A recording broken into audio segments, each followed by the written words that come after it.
السلام علیکم ورحمۃ اللہ وبرکاتہ. الحمد للہ والصلاة والسلام علی رسول اللہ اما بعد. آج ہم پڑھیں گے حدیث نمبر 94 سے.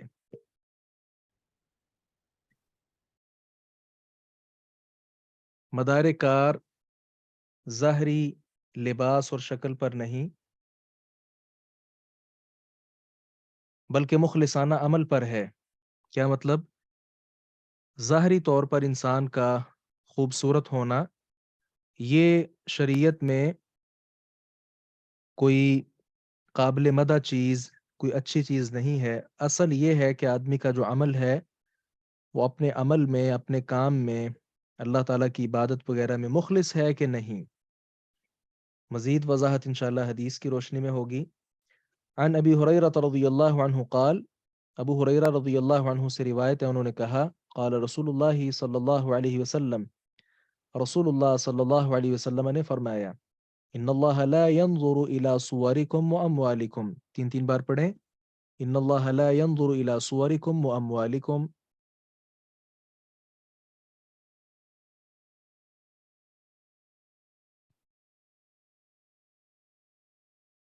جی. ولكن ينظر الى قلوبکم واعمالکم، اس کو بھی تین بار پڑھیں.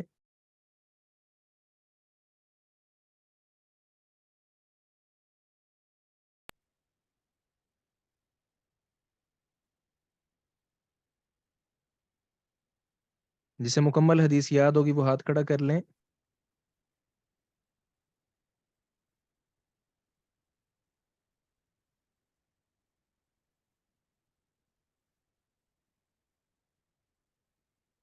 جی ماشاءاللہ.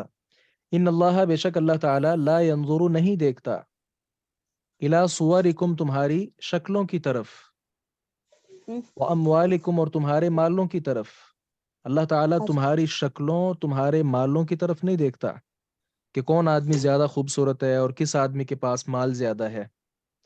اللہ اکبر کبیرہ. ولیکن، اور لیکن، ینظر، وہ دیکھتا ہے، الی قلوبکم، تمہارے دلوں کی طرف، واعمالکم، اور تمہارے اعمال کی طرف. تمہارے دلوں میں کیا ہے؟ دلوں میں اللہ کا خوف ہے کہ نہیں؟ تقوی ہے کہ نہیں؟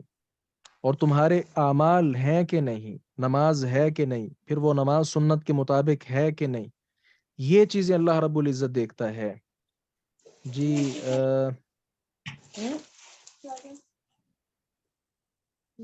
خولا منیر، آپ نے ہاتھ کھڑا کیا تھا، حدیث مبارکہ سنائیں.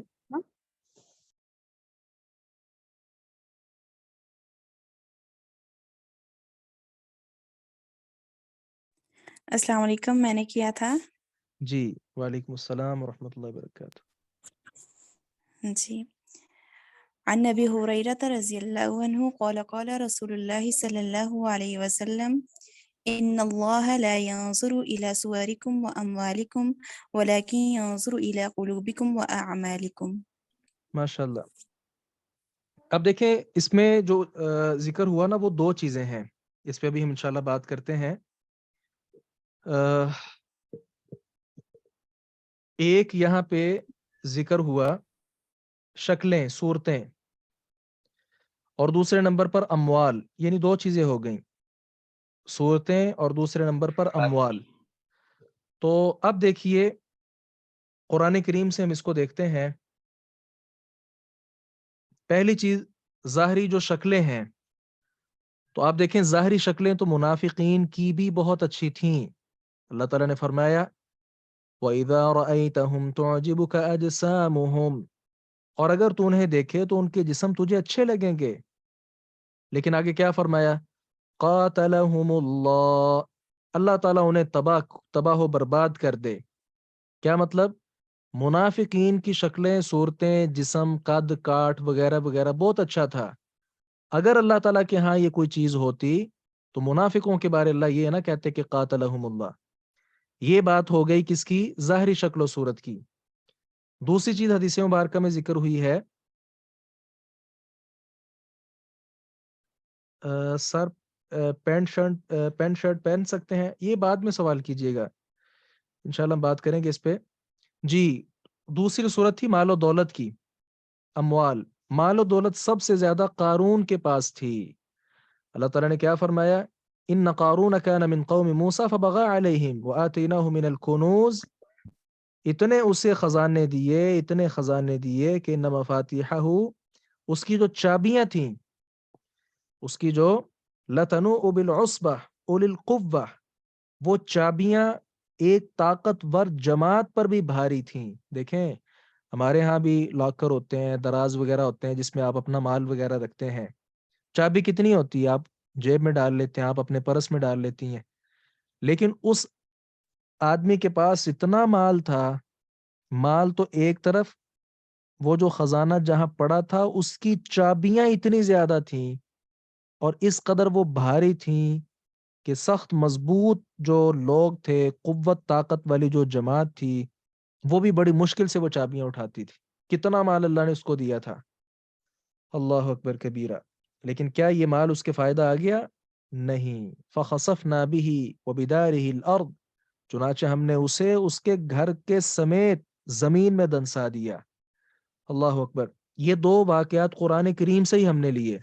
یہاں سے یہ بات سمجھ آئی کہ انسان کا ظاہری جو ہے، اس کی خوبصورتی، اس کا مال و دولت، یہ اللہ رب العزت کے ہاں کسی قیمت میں بھی نہیں ہے. ہم میں سے بھی بعض، ہم جو دیندار لوگ اپنے آپ کو کہتے ہیں، ظاہر ہے سارے ہی دیندار ہیں، یہ تقسیم نہیں ہونی چاہیے کہ فلاں آدمی دیندار اور میں دنیا دار ہوں. عجیب بات ہے، سارے ادھر دیندار ہیں، کوئی دنیا دار نہیں. جو مسلمان ہے انشاءاللہ وہ دیندار ہے. دنیا تو ساتھ ساتھ چلتی رہتی ہے. کیا جو دیندار لوگ جن کو کہا جاتا ہے وہ دنیا داری میں نہیں آتے؟ کاروبار، کام کاج، دیگر چیزیں وہ نہیں کرتے؟ سب کچھ کرتے ہیں. تو سب سے پہلے تو یہ تقسیم اور یہ فرق مٹانا چاہیے. جی، بات میں کیا کرنے لگا تھا کہ ہم ہی میں سے کچھ لوگ ایسے ہیں جو کیا کہتے ہیں کہ اللہ تعالیٰ نے اتنا مال مجھے دیا ہے تو اللہ تعالیٰ مجھ سے راضی ہے تو ہی تو مجھے دیا ہے. جی، یہ بات غلط ہے. اسی طرح اگر کسی آدمی کی شکل و صورت بہت خوبصورت ہے تو وہ یہ سمجھے کہ جو نور ہے جی وہ عبادات وغیرہ کے ساتھ ہی آتا ہے، تو میں عبادت کرتا ہوں، کرتی ہوں تو ہی تو میرا چہرہ اتنا صاف ہے. فلاں کی دیکھو وہ گناہوں کا وہ برا حال ہوا ہے اس کے چہرے کا، وغیرہ وغیرہ. ایسا بھی نہیں ہے. یہ بات بھی کچھ حد تک ہے، لیکن اس حد تک پہنچ کر اس بات کو سمجھنے والے بہت کم ہیں. بہرحال یہ حدیث مبارکہ الحمدللہ واضح ہو چکی ہے. ہم آگے بڑھتے ہیں. ریاکاری کی وعید. ریاکاری کیا ہوتی ہے؟ کون بتائیں گے؟ ہاتھ کھڑا کریں. ریاکاری کسے کہتے ہیں؟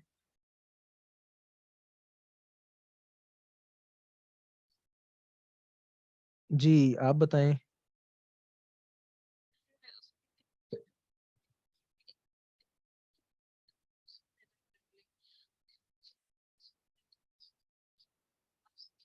کہ اس کی لوگ تعریف کریں، وہ بہت لمبی نماز پڑھنا چھوڑ دے، بہت اچھی طریقے سے ادا کرنا چھوڑ دے. جبکہ وہ اکیلے میں ہو تو وہ اپنے نماز کو یا اپنے مطلب اس عبادت کو اتنی توجہ سے نہ کرے کہ لوگوں کی واہواہی کے لیے کرے. جی، اریج اشرف نے لکھا ہے کہ لوگوں کو دکھانے کے لیے. ایمان نے لکھا دکھاوا کرنا. جی جی یہی ہے ریاکاری. ریا مطلب دکھانا، اور کار جو ہے نا وہ کام کاج سے ہے، کرنے سے ہے. تو لوگوں کو دکھانے کے لیے کام کاج کرنا. اللہ اکبر. حدیث مبارکہ ہم پڑھتے ہیں. جندب رضی اللہ عنہ سے روایت ہے، انہوں نے کہا، یہ جندب بن سفیان بجلی رضی اللہ عنہ ہے، 60 ہجری کے بعد ان کی وفات ہوئی ہے. قال النبی صلی اللہ علیہ وسلم، نبی مکرم صلی اللہ علیہ وسلم نے فرمایا، من سمع سمع اللہ بھی. اس کو 3 بار پڑھیں. من سمع سمع اللہ بھی، من سمع سمع اللہ بھی. جی آگے، ومن یرائی یرائی اللہ بھی، ومن یرائی یرائی اللہ بھی. جنہیں حدیث مبارکہ یاد ہو جائے وہ ہاتھ کھڑا کر لیں.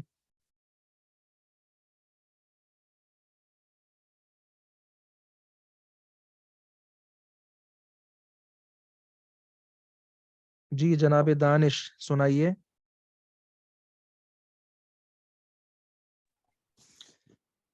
من سمع سمع اللہ بھی ومن یرائی یرائی اللہ بھی. جی من جس شخص نے سمع تشہیر کی سنانا چاہا سمع اللہ اللہ تعالیٰ تشہیر کر دے گا بھی اس کی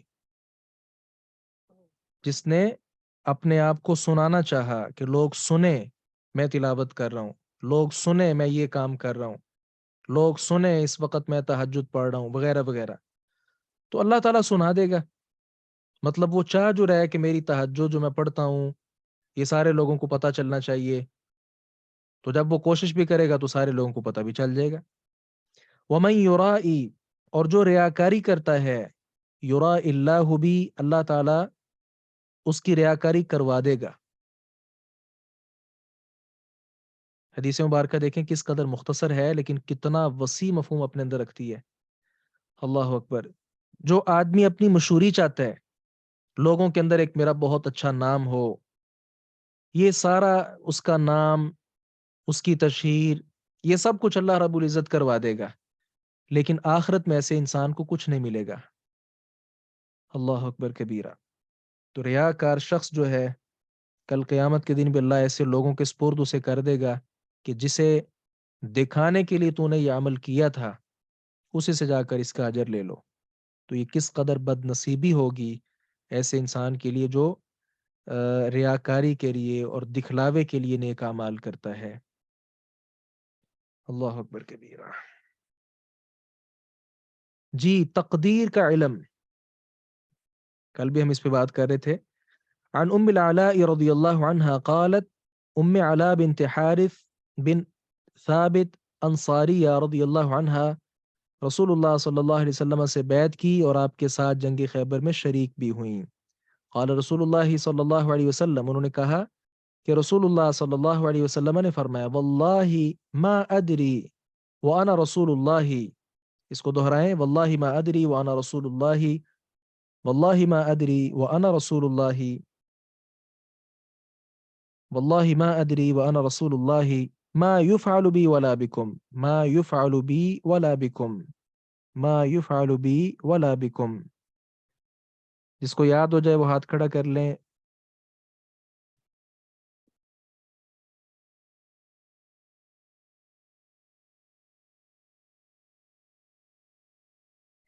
واللہ ما ادری وانا رسول اللہ ما يفعل بی ولا بکم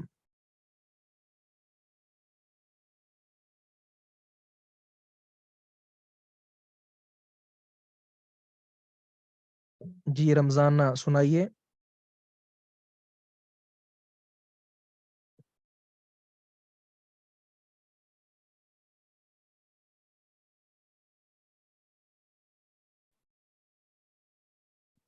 رمضانہ نے ہاتھ کھڑا کیا تھا سنائیے حدیث مبارکہ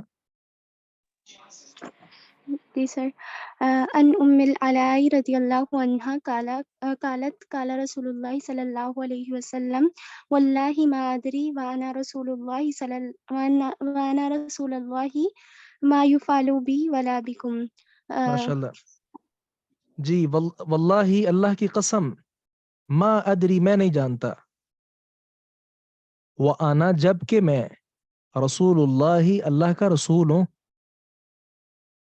اللہ کی قسم ہے میں اللہ کا رسول ہوں لیکن میں نہیں جانتا کیا نہیں جانتا ما یفعل بی کہ میرے ساتھ کیا کیا جائے گا ولا بکم اور نہ بکم تمہارے ساتھ مطلب ولا ادری ما یفعل بکم اس طرح یہ عبارت ہوگی اور نہ میں یہ جانتا ہوں کہ تمہارے ساتھ کیا کیا جائے گا واللہ اللہ کی قسم ما ادری میں نہیں جانتا ہوں وانا رسول اللہ جبکہ میں تو اللہ کا رسول ہوں کیا نہیں جانتا ما یفعل بی کہ میرے ساتھ کیا کیا جائے گا ولا بکم اور نہ یہ جانتا ہوں کہ تمہارے ساتھ کیا کیا جائے گا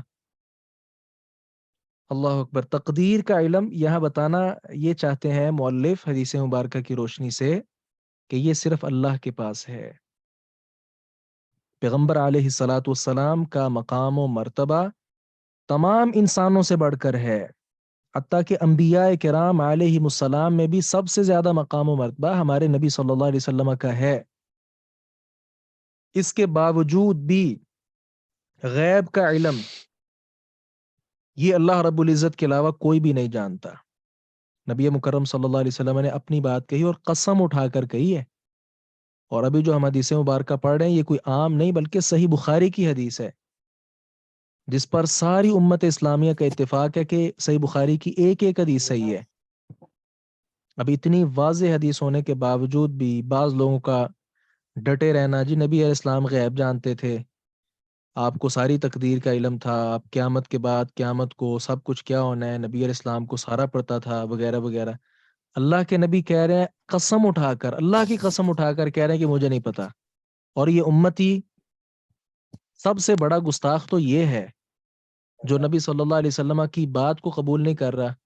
اب قرآن میں بھی دیکھیں علم غیب کے حوالے سے اللہ تعالیٰ نے نبی علیہ السلام کو کیا کہا، اے نبی ان سے کہہ دیجئے لا اعلم الغیبہ، میں غیب نہیں جانتا.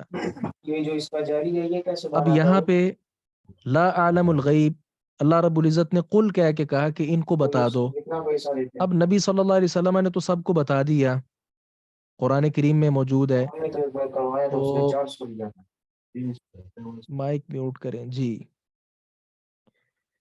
لیکن امتی ہے کہ مانتا ہی نہیں آپ صلی اللہ علیہ وسلم کی بات. نہیں جی نبی آپ ٹھیک ہیں، آپ کی بات ٹھیک ہے، لیکن آپ غیب جانتے ہیں. انا للہ و انا الیہ راجعون. یہ کس قدر جو ہے نا وہ جہالت ہے. باقی جو چیز اللہ تعالیٰ نے بتا دی نبی صلی اللہ علیہ وسلم کو اس پر ہمارا ایمان ہے، اور وہ غیب تو نہ رہا. غیب تو وہ ہوتا ہے جو چھپی ہوئی بات ہو، وہ چھپی ہوئی بات تو پھر نہ رہی.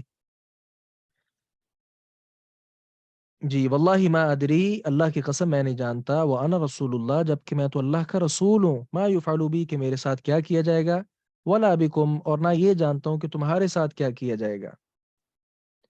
نبی صلی اللہ علیہ وسلم سردار دو جہاں، دو جہانوں کے آپ سردار ہیں. مطلب اس دنیا کا ایک جہان ہے اور ایک قیامت والا جہان ہے، بعد والا. دنیا میں بھی آپ سردار، اور آخرت کی جو زندگی ہے اس میں بھی نبی مکرم صلی اللہ علیہ وسلم تمام بنو آدم کے سردار ہیں. ابو سعید رضی اللہ عنہ سے روایت ہے، ہاں ایمان نے لکھا کہ آپ صلی اللہ علیہ وسلم اتنا جانتے ہیں جتنا اللہ نے ان کو عطا کیا. جی یہی بات میں ذکر کرنا چاہ رہا تھا کہ نبی مکرم صلی اللہ علیہ وسلم کو بھی اتنا علم تھا جتنا اللہ نے بتا. اب دیکھیں نا، آپ سورۃ البقرہ پڑھتے ہیں، الف لام میم، کیا مطلب ہے اس کا؟ کسی کو بھی نہیں پتا، حتیٰ کہ نبی مکرم صلی اللہ علیہ وسلم کو بھی نہیں پتا. جبکہ آپ نے یہ بھی کہا کہ انا افصح العرب، میں پورے عرب میں سب سے زیادہ فصیح اور کمال درجے کی عربی بولنے والا ہوں. چھوڑو باقی جو شعراء وغیرہ تھے ان کو چھوڑیں، نبی مکرم صلی اللہ علیہ وسلم جو فصیح اللسان تھے، آپ اس کا ترجمہ نہیں کر سکے جب اللہ تعالیٰ نے بتایا ہی نہیں.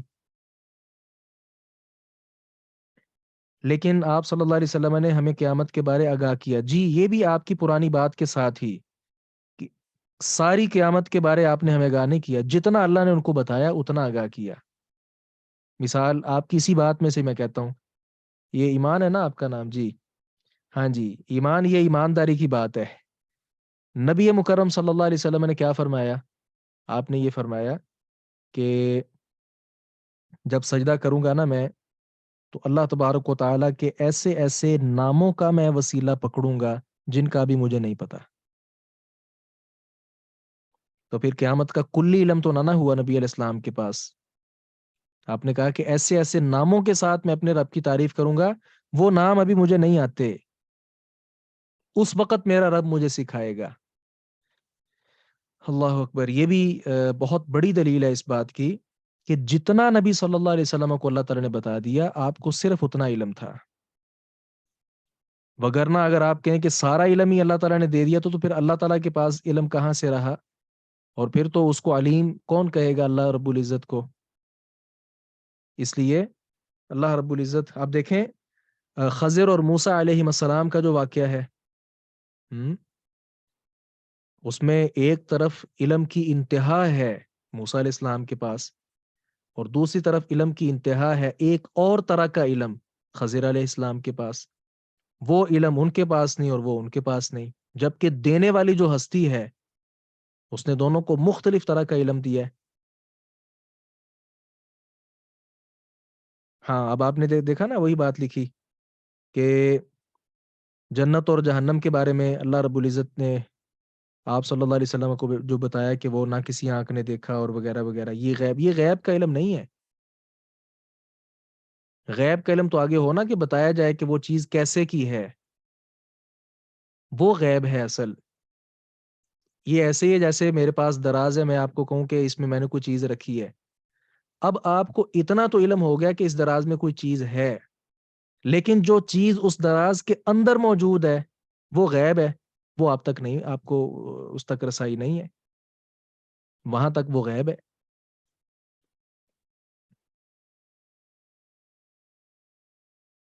جی. ابو سعید خدری رضی اللہ عنہ سے روایت ہے، انہوں نے کہا رسول اللہ صلی اللہ علیہ وسلم نے فرمایا انا سید ولد آدم یا ولد آدم یوم القیامت ولا فخر. انا میں سید سردار ہوں گا، ولد آدم آدم کی اولاد کا، یوم القیامہ قیامت کے دن، ولا فخر اور یہ کوئی فخر کی بات نہیں ہے.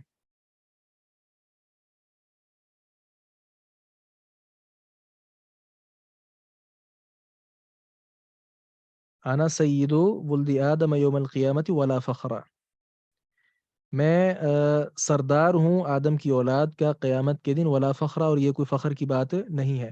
اچھا یہ آپ نے پھر لکھا کہ لیکن معراج کے موقع پر آپ صلی اللہ علیہ وسلم کو جنت و دوزخ کی سیر کروائی گئی. جی ٹھیک ہے، اتفاق ہے. یہاں آپ مدعا نہیں سمجھ رہی، بات یہ ہے کہ اللہ رب العزت کا جو علم ہے، کیا وہ سارے کا سارا علم اللہ تعالیٰ نے نبی صلی اللہ علیہ وسلم کو بتا دیا تھا؟ اچھا یہ پہلے مجھے اس کا جواب دیجئے، پھر ہم آگے چلیں گے. آپ لکھیں انشاءاللہ، میں یہ حدیث پڑھتا ہوں. وَبِيَدِي لِوَاءُ الْحَمْدِ وَلَا فَخْرَ، وَبِيَدِي اور میرے ہاتھ میں، لواء الحمد تعریف کا جھنڈا ہوگا، ولا فخر اور یہ بھی کوئی فخر کی بات نہیں. فخر کی بات نہیں کا مطلب کہ یہ اللہ تعالیٰ کی طرف سے عطا ہوگی، میرا اپنا اس کے اندر کوئی کمال نہیں. وما من نبی اور نہیں ہوگا کوئی نبی بھی، یومئذ اس دن، آدم فمن سواہ اور جو ان کے علاوہ ہیں وہ بھی، الا مگر تحت لوائی میرے جھنڈے کے نیچے ہوں گے. اللہ اکبر کبیرہ، کتنا مقام عطا کیا اللہ رب العزت نے نبی مکرم صلی اللہ علیہ وسلم کو. اللہ اکبر، یہ ہمارے لیے بھی شرف کی بات ہے کہ ہم ایسے نبی کی امت ہیں جس نبی کو اللہ رب العزت نے تمام انبیاء کا امام بنایا ہے. اللہ اکبر کبیرہ. سارے انبیاء میرے اس جھنڈے کے نیچے ہوں گے، سردار میں ہوں گا. وَأَنَا أَوَّلُ اور میں پہلا ہوں گا، من تنشق عنہ الارض من جس سے تنشق پھاڑی جائے گی، عنہ اس سے، الارض زمین، مراد جس کی قبر سب سے پہلے کھودی جائے گی، وہ میں ہوں گا. ولا فخر اور اس میں بھی کوئی فخر کی بات نہیں ہے.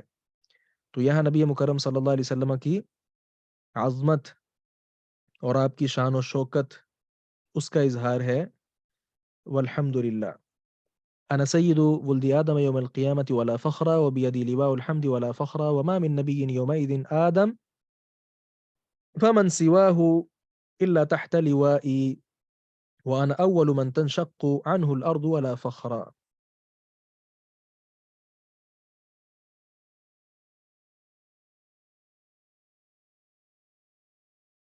اچھا جی، یہ ایک سوال اور جواب. اس حدیث میں رسول اللہ صلی اللہ علیہ وسلم اپنے آپ کو تمام بنو آدم کا سردار قرار دے رہے ہیں، جس میں تمام انبیاء علیہم السلام بھی شامل ہیں. جبکہ آپ صلی اللہ علیہ وسلم نے فرمایا اللہ کے نبیوں میں سے کسی کو دوسرے پر فضیلت نہ دو، لا تفضلوا بین الانبیاء او کما قال. تو کیا آپ انبیاء کرام علیہم السلام کے سردار نہ ہوں گے؟ سوال کی سمجھ آئی ہے نا؟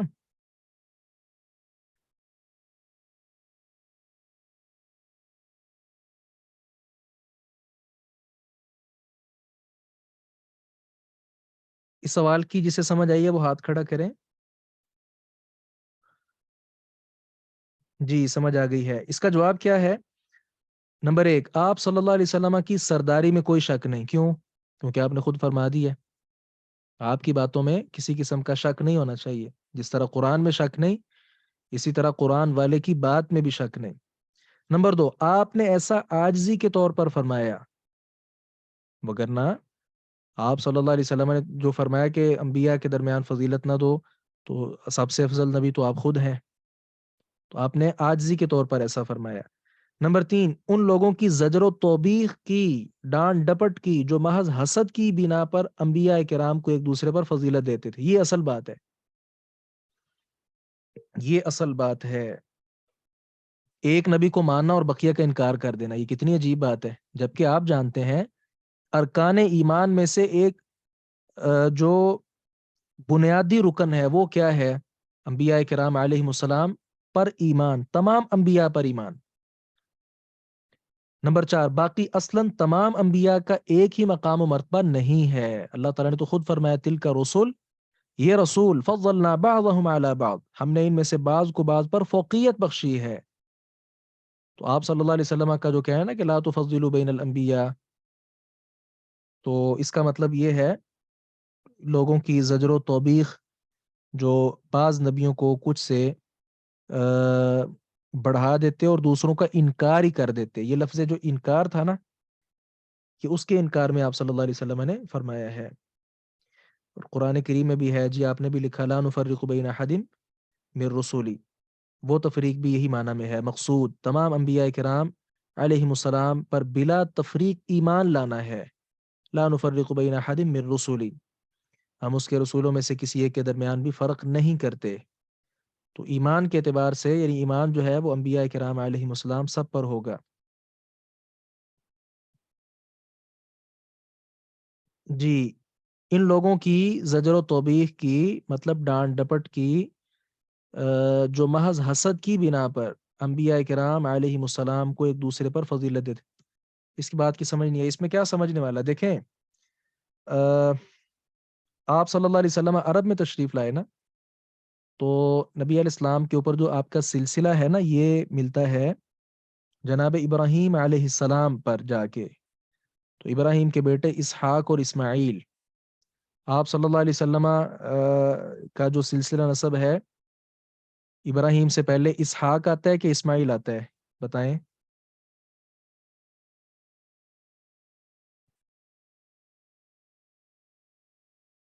جی بولیں کوئی۔ نبی مکرم صلی اللہ علیہ وسلم کے سلسلہ نسب میں اسحاق آتا ہے یا اسماعیل آتا ہے؟ ہاں اسماعیل آتا ہے، اسحاق نہیں اسماعیل ہے۔ اسماعیل علیہ السلام آتے ہیں اور پھر آگے ابراہیم ہے۔ اب یہود جو یہاں عرب میں آباد تھے، نبی مکرم صلی اللہ علیہ وسلم پر ایمان نہ لانے کی وجہ کیا تھی؟ حسد ہی تھا۔ وہ حسد کس چیز کا تھا؟ جبکہ آپ کو یہ بات معلوم ہونی چاہیے کہ یہودیوں کا مسکن کبھی بھی عرب نہیں رہا اور نہ آج ہے۔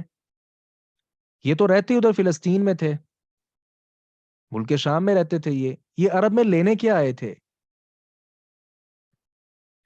کون جواب دیں گے اس کا؟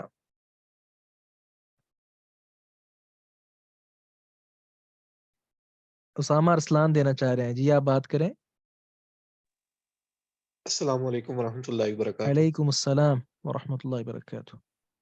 انہوں نے اپنی کتابوں میں پڑھا تھا کہ نبی جو آخری نبی آئیں گے وہ عرب میں آئیں گے، تو اس کی وجہ سے کہتے ہیں یہ یہاں پر آئے تھے، ہاں مگر یہ یہ اس کا سمجھتے جواب تھے ہے۔ کہ یہ اسحاق علیہ الصلوۃ والسلام کی نسل سے ہوں گے، مگر جب اسحاق علیہ الصلوۃ والسلام کی نسل سے نہیں نکلے، اسماعیل علیہ الصلوۃ والسلام کی نسل سے نکلے، تو پھر انہوں نے حسد کیا، شاباش، جیسا یہ کہ اس کا حدیث جواب پاروں میں ہے۔ ذکر بھی ہے۔ اب یہ دیکھیں کہ حسد کی بنا پر انہوں نے اس کو انشاءاللہ توہین نہیں ہے اس بات میں، آپ کو صرف سمجھانے کے لیے، چاچے تائے کا مسئلہ نہیں بن جاتا ہمارے یہاں، لڑائی جھگڑے شروع ہو جاتے ہیں، یہ وہی انہوں نے حسد کی آگ ان میں آئی تھی کہ ہمارے باپ اسحاق کی نسل سے کیوں نہیں ہیں، جبکہ عقل کے اندھے ہیں، اوپر ابراہیم علیہ السلام تو ہیں، نبی علیہ السلام کا سلسلہ بھی وہیں تک جا کے ملتا ہے، ان لوگوں کا بھی انہی تک جا کر ملتا، اور وہ اسماعیل اور اسحاق دونوں کے باپ تھے، اور پھر جد الانبیاء خلیل اللہ تھے وہ، تو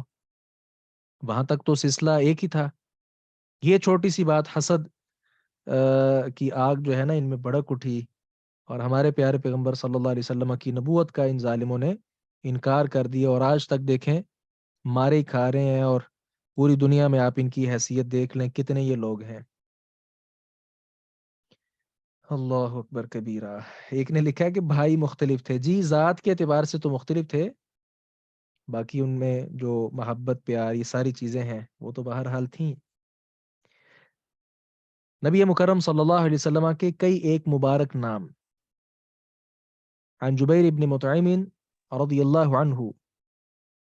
جبیر ابن مطعم ابو محمد ان کی کنیت ہے اور قریشی ہیں. آپ بڑے بردبار اور قریش کے نسب نامہ کو یاد رکھنے والے تھے. فتح مکہ سے پہلے مشرف اسلام ہوئے اور مدینہ نبویہ میں مقیم رہے. 54 ہجری کو وفات پائی. رضی اللہ عنہ و ارضاہ. نسب نامہ کو یاد رکھنے والے تھے.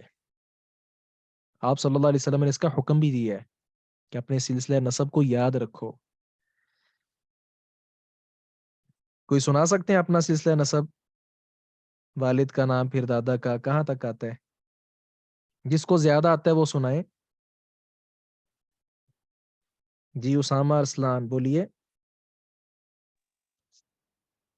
السلام علیکم. علیکم السلام. اسامہ ابن سیف اللہ ابن عبداللہ ابن امام دین بن سراج دین بن سراج مصطفیٰ خان. ماشاء اللہ. شیخ ایک سوال پیچھے رہ گیا ہے. ایک کیا منٹ، میں یہ پڑھوں؟ نا واٹس ایپ جو کال چل رہی نا اس میں کنہوں نے بھی بات کی ہے؟ اسامہ. جی زینب بولیں. زینب عبد الحمید سمندر خان نورد ہاشم خان. بس اتنا ہی آتا ہے؟ بس 4 ہی نام آتے ہیں. ٹھیک ہو گیا. جی اسامہ بات کیجئے. شیخ پیچھے ایک حدیث گزری ہے جس میں آیا واللہ ما ادری. یہاں پہ میں صرفی لحاظ سے ایک سوال کرنا چاہتا ہوں. ادری تو مضارع کا سیکھا ہے، تو اس پر ما کیوں آیا ہے بنسبت اس کے کہ یہاں پر لا آنا چاہیے، اور ما یفعلوا بھی آیا ہے بنسبت اس کے کہ یہاں پر لا آتا لا یفعلوا بی ولا بکم. جی جی ٹھیک ہے.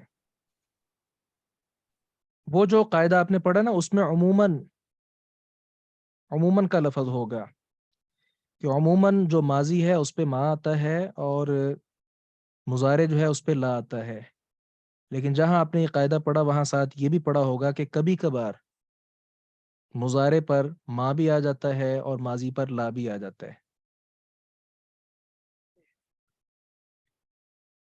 جی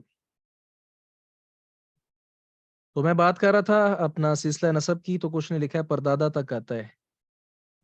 یہ ہماری سستی ہے من حیث القوم، یہاں جس علاقے میں ہم رہتے ہیں. ابھی جنہوں نے سنایا ایک آپ کی بہن ہے زینب، انہوں نے سنایا، اور ایک آپ کے بھائی ہیں ارسلان، انہوں نے سنایا. میرے خیال میں یہ دونوں اپنا پشاور سے ہیں جس طرح ناموں سے معلوم ہوا. اسامہ نہیں ایسے شیخ ہی ہے؟ سرگودا سے. نہیں سرگودا سے. آپ سرگودا سے ہیں، ٹھیک ہے. چلیں مگر خیر، وہ میں نسب اس کی بات کر رہا تھا کہ یہ ہمارے ہمارے جو ساتھ پختون بھائی ہیں نا، یا اس طرح افغانستان وغیرہ میں رہنے والے، انہوں نے ماشاءاللہ کچھ السلام سنبھالا علیکم. ہوا ہے سلسلہ نسب. ہمارے ہاں اس کی بہت سی کمی ہے، جی السلام علیکم. یہ دور ہونی چاہیے. علیکم السلام ورحمۃ اللہ وبرکاتہ. سر اسامہ صدیق عرض کر رہا ہوں، آپ نے نام لیا تھا. جی جی سر سناؤں سلسلہ نسب؟ ہاں سنائیں. جی سر، اسامہ صدیق، محمد صدیق ساجد، ول محمد صادق، ول حکیم نور آپ کے محمد. والد صاحب بھی ہیں اس کلاس میں؟ جی جی بالکل. جی جی ماشاءاللہ، یہ سعادت ہے جی، ول باپ حکیم نور. بیٹا دونوں ماشاءاللہ حدیث کورس کر رہے ہیں. جی جی اچھا جی، اسامہ صدیق، ول محمد صدیق ساجد، ول محمد صادق، ولد حکیم نور محمد، پیر بخش، ولد مراد، ولد سبحان. یہاں تک آتے ہیں مجھے. ماشاءاللہ. اچھا یہ ہوتا ہے سلسلہ نسب.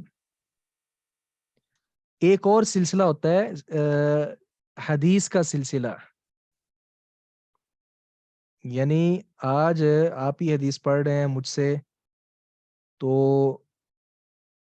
مجھ سے لے کر نبی مکرم صلی اللہ علیہ وسلم تک سلسلہ سند، اس کو بولتے ہیں سلسلہ سند. اسے کوئی جانتے ہیں کیا ہوتا ہے؟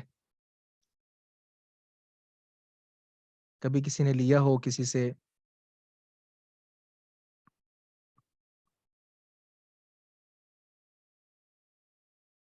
نہیں آتا ہے. جی سر، حدیث میں جو ہے نا بیسیکلی دو چیزیں ہوتی ہیں، ایک سند اور ایک متن. جو بیسک حدیث ہوتی ہے اس کو متن کہتے ہیں، اور جو اس کے پیچھے ساری روایت چل رہی ہوتی ہے کہ فلاں نے فلاں سے سنا، ان کے الفاظ چل رہے ہوتے ہیں کنٹینیوسلی، تو وہ جو ہے سند ہے. اور اس میں یہ ہے کہ ہم جہاں تک ہمیں مطلب جس اینڈ پرسن یہ ہوتا ہے کہ پچھلی ہسٹری میں وہ لوگ ملتے ہیں جن کے آگے تھوڑے بہت، جیسے آپ کہہ رہے ہیں کہ میں نے آپ سے اگر سنی ہے تو میں اس کو پیچھے تک تو نہیں لے کے جا سکتا، تو جو پچھلے ہسٹری میں جو لوگ تھے ان کی اگر ہم یاد کریں تو وہ پھر اس طرح سے سند. جی، تو اتنی سی تفصیل کے ساتھ میرے خیال میں آپ کو اس کا تھوڑا سا ادراک تو ہو گیا ہوگا. اب انشاءاللہ یہ کورس ہم مکمل کریں گے نا.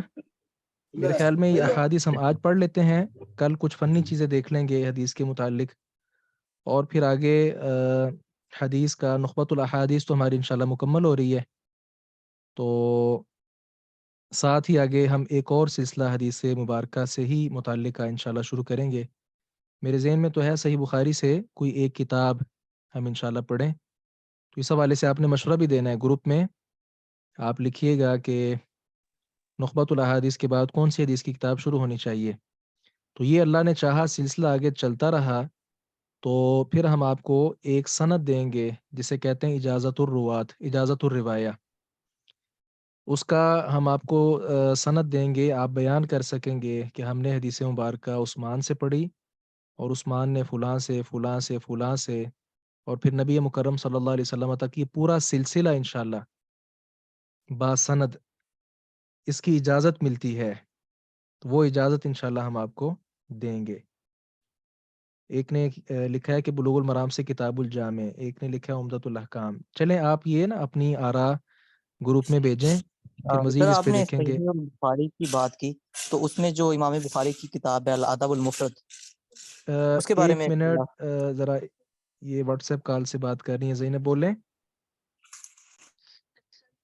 بس ایک نا گروپ تھا جو مدینہ منورہ سے میرے پاس تھا، وہاں کے شیخ صاحب نے ہمیں کروایا تھا. مطلب وہ صرف استماع تھا، مطلب ہم نے پورا بلوغ المرام اور عمدہ فی الاحکام کی ہم نے مطلب یہ پورے کتاب سنے تھے اور پڑھے تھے. مگر سے میں چاہتی ہوں کہ یہ ہم دوبارہ یہاں پر اگر ریپیٹ کریں تو ہمارے لیے بہت یعنی آپ نے بھی بلوغ المرام اور عمدۃ الاحکام کا ذکر کیا ہے نا. چلیں گروپ میں ہی میسج کریں آپ بھی، اس پہ انشاءاللہ ہم دیکھیں گے. جی آپ کیا بات کر رہے تھے؟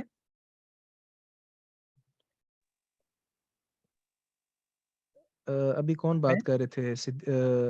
جی سر، اسامہ صدیق. فرقان. سر یہ میں جی کہہ جی رہا تھا کہ آپ نے صحیح البخاری کی بات کی، تو اس میں جو امام بخاری کی کتاب ہے الادب المفرد، اس کے بارے میں مجھے اندازہ نہیں ہے، میں تھوڑا سا جاننا بھی چاہوں گا، ہلکا سا تعارف اس کا، اور اگر اس حوالے سے اس پہ ہم اس کی اگر احادیث کی کتاب ہے تو وہ کیسی ہے. ٹھیک ہے، چلیں یہ بھی آپ نا گروپ میں لکھ دیجیے گا الادب المفرد، اس پہ بھی انشاءاللہ دیکھیں گے.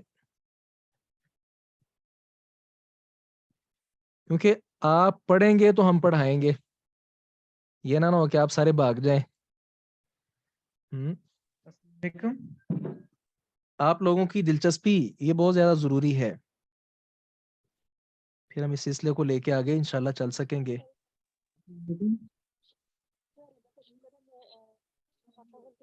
السلام علیکم.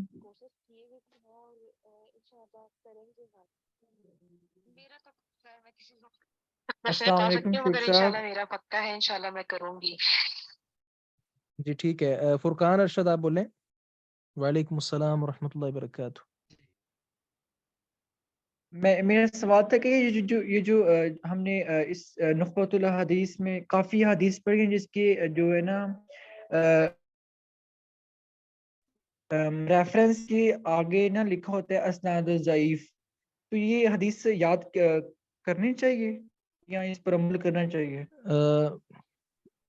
ضعیف جو حدیث ہوتی ہے نا، وہ جو سلسلہ سند ہوتا ہے نا جس کی ابھی ہم بات کر رہے ہیں، اس میں خرابی کی وجہ سے ہوتا ہے کہ کوئی ایک راوی غیر ثقہ ہے، مطلب وہ جھوٹ بھی بولتا ہے، کذاب راوی ہے، زیادہ جھوٹ بولتا ہے، جھوٹا آدمی ہے، وغیرہ وغیرہ.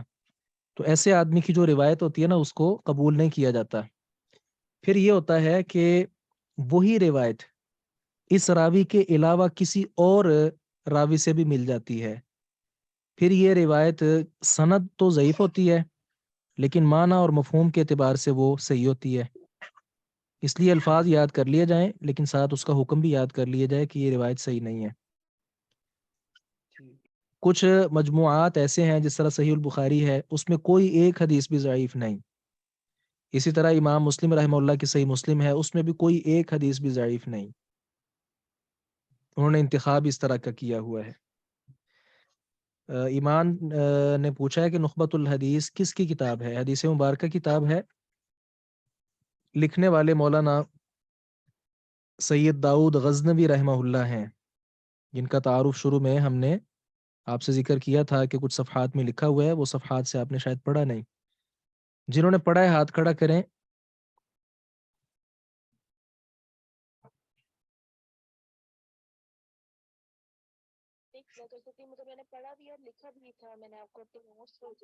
جی زینب کہہ رہی ہیں کہ میں نے پڑھا ہے. بنت نذیر نے کہا، محمد سلیم نے کہا میں نے پڑھا ہے.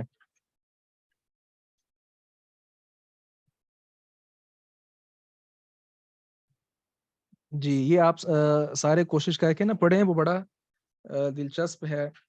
محمد عمر اور مولانا داؤد غزنوی رحمہ اللہ، ان کا واقعہ بھی آپ نے ساتھ پڑھا ہوگا. وہ بہت مزاحیہ ہے. یہ مولانا کا سیکٹری تھا اور بہت کچھ شرارتی بھی تھا، اور ساتھ میں سر حدیث جھوٹ بولنے والا حدیث لکھ سکتا ہے. دیکھیں یہی تو مسئلہ ہے نا، اس آدمی کی جو لکھی ہوئی روایت ہے اس کا اعتبار ہوگا کہ نہیں. یہ حدیث مبارکہ سے متعلق ایک اور فن ہے، اصول حدیث، اسماء و رجال وغیرہ، اس میں یہ ساری باتیں کی جاتی ہیں. اصل یہ ہے کہ جو آدمی جھوٹا ہے، حدیث میں جھوٹ بولنا اسے ثابت ہو چکا ہے کہ وہ غلط کہتا ہے. مثال بات بیان کرتا ہے اور کہتا ہے یہ حدیث ہے. جس طرح آج کل بڑے وضاح کذاب پائے جاتے ہیں، آپ دیکھتے نہیں پوسٹ بناتے ہیں، علم حاصل کرو خواہ تمہیں چین جانا پڑے الحدیث. جھوٹے لوگ ہیں یہ، ان کا اعتبار کیا کرنا. اسی طرح کے جو پاپی ہیں یہ گزشتہ ادوار میں بھی گزرے ہیں. بلکہ مجھے ایک واقعہ یاد آ گیا. امام اعمش کا نام کس کس نے سنا ہے؟ ہاتھ کھڑا کریں. امام اعمش، مجدد کہہ رہے ہیں میں نے سنا ہے. عریج اشرف، جی ماشاءاللہ. سلیمان ابن مہران ان کا نام ہے، اور اعمش ان کو کہا جاتا ہے، امام اعمش. تو ہاں انہی کے بارے میں غالباً وہ میں نے واقعہ پڑھا. ایک بار یہ ایک مجلس میں گئے اور وہاں ایک صاحب حدیث بیان کر رہے تھے، حدیث پڑھا رہے تھے. اور حدیث کیا پڑھا رہے تھے کہ مجھے امام اعمش نے بیان کیا، اور وہ آگے فلاں سے، اور وہ آگے فلاں سے، اور نبی مکرم صلی اللہ علیہ وسلم نے یہ بات کہی. اب امام اعمش اس مجلس میں موجود تھے، لیکن وہ بندہ ان کو جانتا نہیں تھا، یعنی بائی فیس نہیں جانتا ہوگا، نام تو معروف ہے، نام تو سنا ہوگا. جب وہ بیان کرتا رہا تو ان کو بڑا عجیب سا لگا کہ حدیث مجھ سے بیان کر رہا ہے، جبکہ میں تو اس حدیث کو جانتا ہی نہیں ہوں. تو انہوں نے یہ کیا، یہ ان کی طبیعت میں نا کچھ مزاح تھا کافی. امام اعمش رحمہ اللہ کی طبیعت میں مزاحیہ تھے. یہ مجلس میں سامنے آئے اور آ کر بیٹھ گئے اور اپنا کپڑا سائڈ پہ کیا اور اپنی بغلوں کے جو بال ہیں وہ کھیڑنا شروع کر دیے. حدیث پڑھانے والا کہنے لگا کہ عجیب حرکتیں کر رہے ہیں آپ، ہم ادھر حدیث مبارکہ پڑھ رہے ہیں اور آپ جو ہے نا بغلوں کے بال صاف کر رہے ہیں، یہ جگہ ہے صاف کرنے کی. تو پھر انہوں نے جواب دیا، نبی مکرم صلی اللہ علیہ وسلم نے حکم دیا ہے کہ اپنے بغلوں کے بال اکھیڑو، مرد ہو یا عورت. جی تو میں آپ صلی اللہ علیہ وسلم کی حدیث مبارکہ پر عمل کر رہا ہوں. تو آپ صلی اللہ علیہ وسلم نے جھوٹ بولنے سے منع کی ہے، تم اس کے خلاف چل رہے ہو. تو میں ابھی یہاں جو اپنی بغلیں صاف کر رہا ہوں، بال اکھیڑ رہا ہوں، میں تو اللہ تعالیٰ کی طرف سے اجر پا رہا ہوں، اور تم یہاں ایک اچھی مسند پہ بیٹھ کر حدیث کے معاملے میں جھوٹ بول رہے ہو. امام احمد سے روایت کرتے ہو، احمد تو میں ہوں، تم کیسے یہ روایت کر سکتے ہو؟ تو میں بات کر رہا ہوں کہ اس دور میں بھی اس طرح کے جھوٹے لوگ پیدا ہو گئے تھے. اس لیے ہمارے جو ائمہ کرام گزرے ہیں انہوں نے اس پر بڑی تفصیل کے ساتھ بلکہ کتب بھی لکھی ہیں. وضاع راوی جو بہت ہی زیادہ جھوٹے اور اپنی طرف سے روایتیں بیان کرنے والے، الضعفاء والمتروکین وغیرہ کے نام سے، کئی محدثین نے کتب اس پر لکھی ہیں.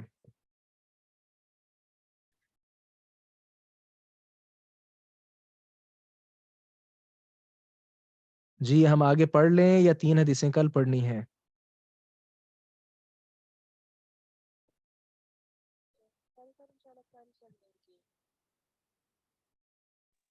جی شیخ کل صاحب پڑھ لیں گے، کل پڑھ لیں گے، ٹھیک ہے انشاءاللہ بقیہ کل پڑھ لیں گے.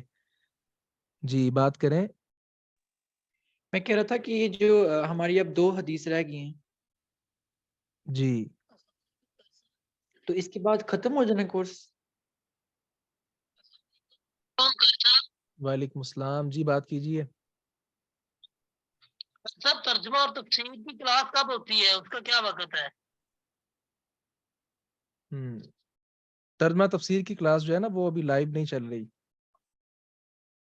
اچھا آپ بھی میسج کر دیجیے، آپ کا مشورہ بھی آ گیا ترجمہ تفسیر کے حوالے سے. ٹھیک ہے جی ٹھیک. جی آپ کیا کہہ رہے تھے؟ میں کہہ رہا تھا کہ 2 حدیث رہ گئی ہیں ہماری اب اس کورس کی، تو اس 2 حدیث پڑھ کے 3 پھر احادیث رہتی ہیں ابھی. جی 3 جی تو 3 کورس ختم ہو احادیث کے جائے گا. بعد یہ کورس ہمارا نخبۃ الاحادیث کا انشاءاللہ مکمل ہو رہا ہے. اس کے بعد ہم انشاءاللہ نئے کورس کا آغاز کریں گے، اور میرا یہ مشورہ ہے کہ وہ ہم حدیث کورس کا ہی آغاز کریں. اس میں حدیث مبارکہ آگے کتاب کون سی ہونی چاہیے آپ مشورہ گروپ میں دیجئے. کچھ نے بلوغ المرام کے حوالے سے کہا، کچھ نے عمدۃ الاحکام کے. صحیح البخاری سے کوئی ایک کتاب رکھی جا سکتی ہے، کیونکہ صحیح بخاری اس میں 6000 احادیث ہیں، اس میں کوئی ایک کتاب ہم رکھ لیں گے. بلوغ المرام بھی خیر کتاب تو بڑی ہے. جی آپ نے کیا کہا؟ بلوغ المرام. ٹھیک ہے.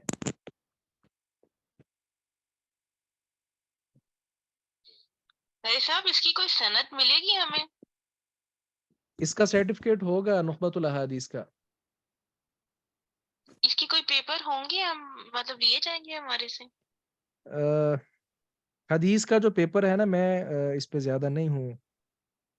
بس حدیث کا پیپر یہی ہے کہ اس کے مطابق عمل کیا جائے، اور وہ ہر کوئی اپنے گریبان میں جان کر دیکھے کہ جو احادیث ہم نے سیکھی ہیں اس پر ہمارا عمل کس قدر مضبوط ہے. بس یہی اس کا امتحان ہے، انشاءاللہ جزاک اللہ خیر. اور یہ میں سمجھتا ہوں کہ سب سے بڑا امتحان ہے. شیخ محترم بے شک صحیح کہہ رہے ہیں. دوبارہ اس میں ایڈ ہوں گے رجسٹریشن کروا کر. جی ایسے ہی ہے، نیا کورس دوبارہ ہم انشاءاللہ سٹارٹ کریں گے چند دن میں انشاءاللہ. السلام علیکم. تو بلوغ المرام جو ہے وہ بڑی کتاب ہے، تو بھاگ تو نہیں جائیں گے آپ پھر؟ نہیں سر.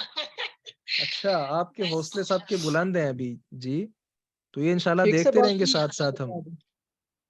السلام علیکم. ایک عربی شیخ جو ہیں وہ پڑھاتے تھے، اور اسی طرح حدیث کا حلقہ ہوتا تھا. تو جو اٹھ کر جانے لگتا تو وہ اس کو کہتے کہ کیا مطلب، آپ کے گھر میں وہ حکومت جو ہے وہ بیویوں کی ہے، آپ پر اتنا ہی زیادہ پریشر ہے کہ آپ حدیث کی مجلس میں 10 منٹ بیٹھ نہیں سکتے. تو اگر تو آپ اپنی بیوی سے نہیں ڈرتے تو پھر تو ادھر بیٹھ جاؤ، یہ آپ کا امتحان لیتے ہیں ہم. جی آپ کیا کہہ رہے ہیں؟ السلام علیکم. وعلیکم السلام جناب دانش.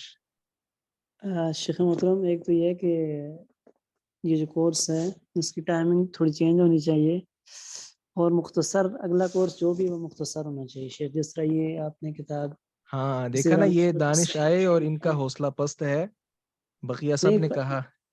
جی شیخ آپ محترم بات پاس کریں. نہیں ہے.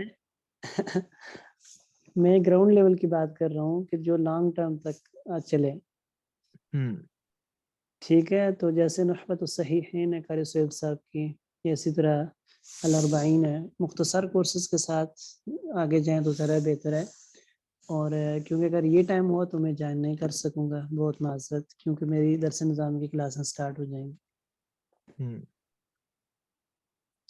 البتہ یہ کہ ویکنڈ کلاس ہو جیسے فرائیڈے سیٹرڈے اور سنڈے تو بھی بہتر ہے. جی چلیں، اس حوالے سے مزید جو بھی بات ہے نا آپ گروپ میں لکھ بھیجیں، انشاءاللہ فرصت میں اس کو ہم ریڈ کریں گے، دیکھیں گے، استخارہ کریں گے جس پر انشاءاللہ اتفاق ہوا۔ جی دانش بھائی نے اپنی کو مصروفیات کی بات کیا، لیکن یہ کہ انہوں نے ویکینڈ کلاسز کا کہا، ویکینڈ کلاس کا پھر وہ نا اس طرح سے نہیں رہتا، وہ پچھلی کلاس بول چکی ہوتی ہے کیا پڑھا تھا کیا نہیں، کلاس تو ڈیلی بیس پہ جو ہاں چلتی ہے اس نا کی وہی۔ جو ہے نا کم از کم قرآن کی یا حدیث کی کلاس، ہاں جی اس میں 2 چھٹیاں میرے خیال میں کافی ہوتی ہیں۔ جی بالکل ایسے ہی ہے، تسلسل کے ساتھ چلنی چاہیے، اور حدیث کلاس زیادہ بیسٹ ہے میرا خیال ہے، اور آپ نے اس کو لائک کیا۔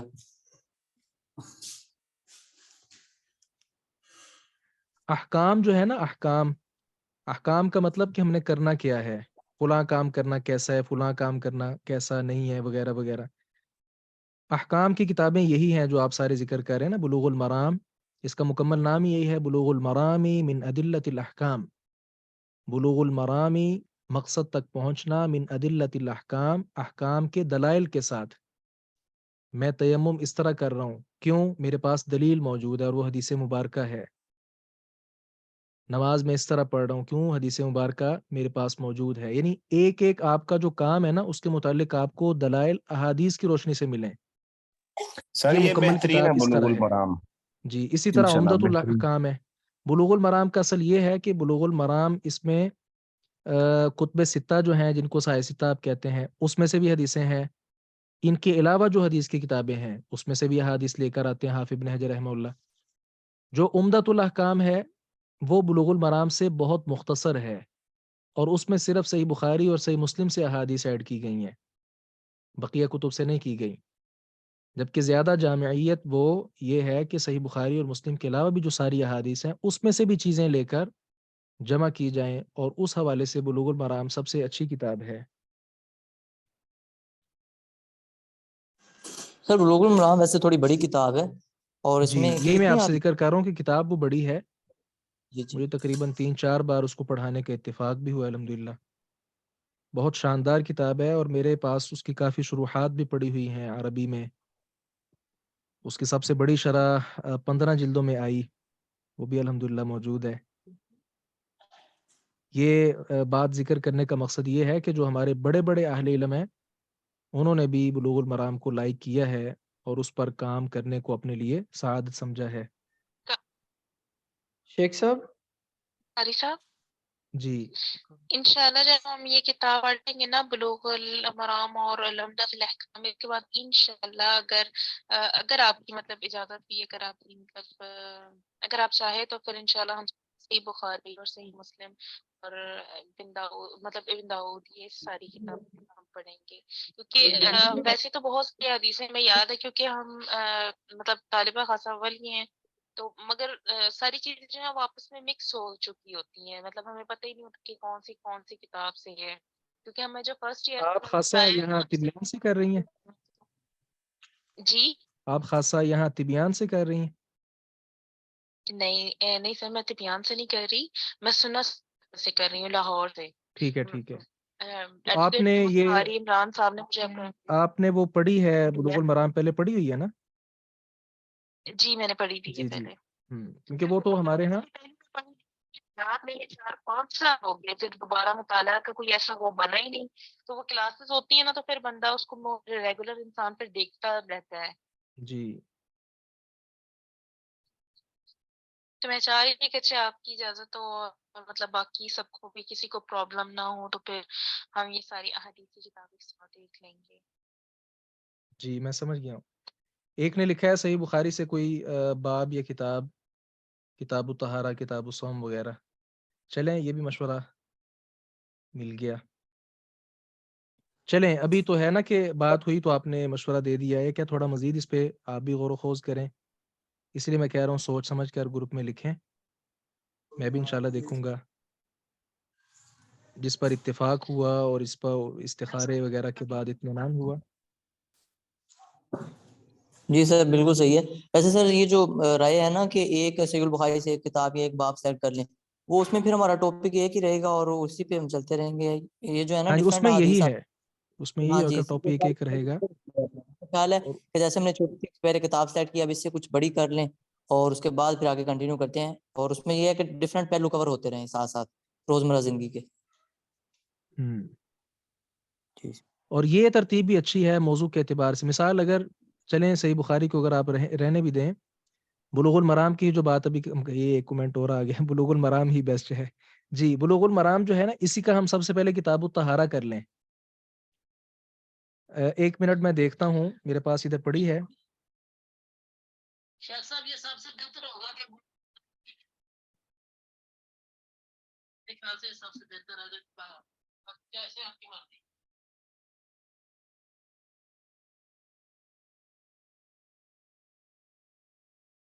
یہ اس وقت میرے ہاتھ میں نا اپنا بلوغ المرام ہے. کتاب الطہارہ میں اس کی جو احادیث ہیں، اس کی تعداد ہے تقریباً 128 کے لگ بھگ. جی جی جی. تو یہ جو احادیث ہیں یہ ہم 128 ایک ماہ میں ہم نے چھوٹی چھوٹی احادیث 100 پڑھ لی ہیں انشاءاللہ. تو 128 بھی انشاءاللہ پڑھی جا سکتی ہیں، کچھ دن اضافی ہو سکتے ہیں.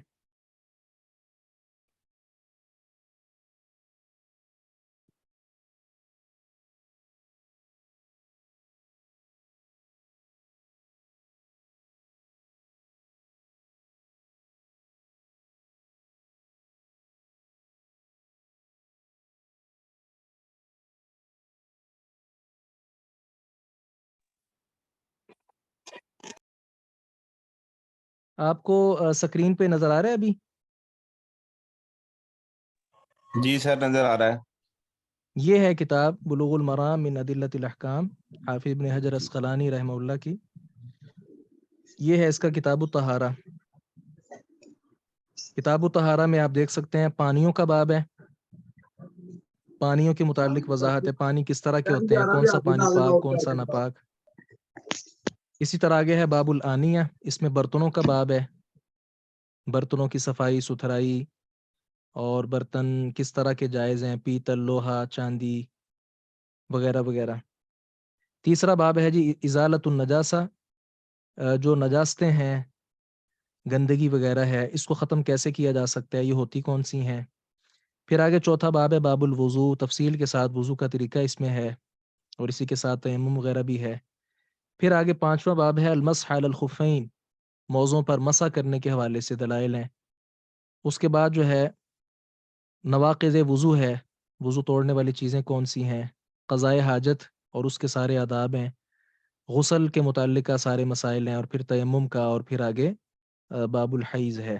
1 2 3 4 5 6 7 8 9 10 ابواب ہیں کتاب الطہارہ میں.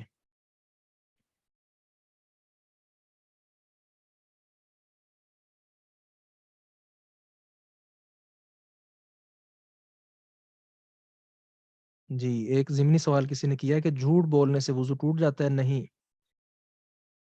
جھوٹ بولنا گناہ تو ہے، لیکن وضو کا اس کے ساتھ، اسی طرح گالم گلوچ کا وضو کے ٹوٹنے یا نہ ٹوٹنے کے ساتھ اس کا کوئی تعلق نہیں ہے. اضافی گناہ الگ سے وہ تو ہے ہی. چلیں یہ اب کتاب الطہارہ اب آپ کے سامنے ہے، تو اس کو آپ ایک بار دیکھ لیجئے. تو 3 احادیث جو ہماری بقیہ ہیں وہ انشاءاللہ ہم کل پڑھیں گے. تو ایک اور چیز جو ہے نا کل ہم سیکھیں گے انشاءاللہ، یہ 3 احادیث پڑھنے کے ساتھ المکتبۃ الشاملہ یہ اس وقت آپ کے سامنے ہے. یہ میں چاہتا ہوں کہ مجھ سے ہر کوئی حدیث پڑھنے والا، حدیث پڑھنے والی، اسے یہ مکتبہ چلانا آنا چاہیے. خواہ اس کے پاس لیپ ٹاپ ہے نہیں ہے، موبائل تو کم از کم سب کے پاس ہے. اس کا تھوڑا سا جی طریقہ جتنا مجھے آتا ہے انشاءاللہ وہ کل ہم یہ کمال. 3 احادیث پڑھنے کے بعد وہ سیکھیں گے، اور پھر ہم فائنلی بات کر لیں گے کہ نیکسٹ کورس جو ہے وہ کون سا ہوگا انشاءاللہ. جی ٹھیک ہے انشاءاللہ. سر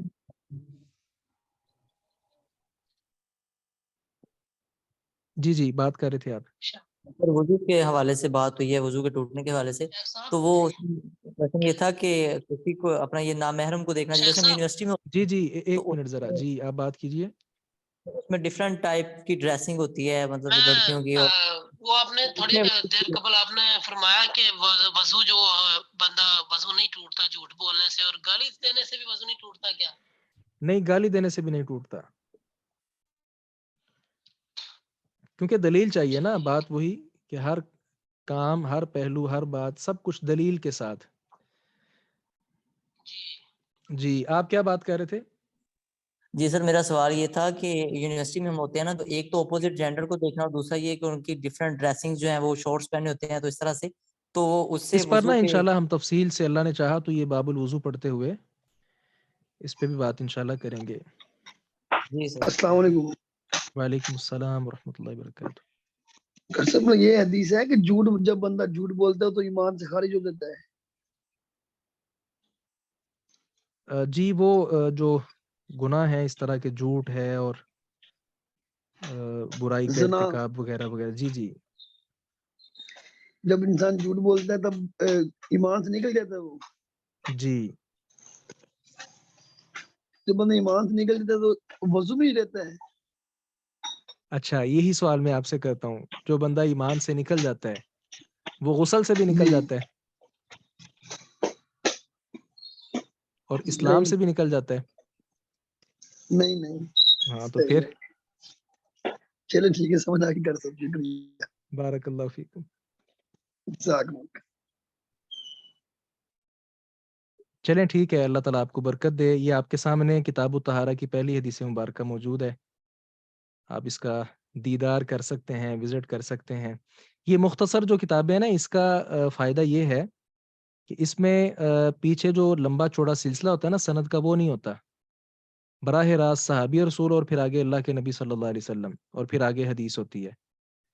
جبکہ بڑی کتابوں میں پیچھے سارا سلسلہ سند ہوتا ہے. یہ بھی کل ہم انشاءاللہ اس پر بھی بات کریں گے، صحیح بخاری کو سامنے رکھ کے نا، اس پہ بھی انشاءاللہ ہم بات کریں گے. جی اللہ تعالیٰ آپ کو بہت سی بھلائیاں نصیب فرمائے. ربنا آتنا فی الدنیا حسنہ وفی الآخرۃ حسنہ وقنا عذاب النار. جی سبحانک اللہم وبحمدک، اشہد ان لا الہ الا انت، استغفرک واتوب الیک. السلام علیکم ورحمۃ اللہ وبرکاتہ. وعلیکم السلام ورحمۃ اللہ وبرکاتہ. شیخ صاحب اللہ پاک آپ کو صحت والی، ایمان والی، تندرستی والی لمبی عمر عطا فرمائے. اللہم آمین.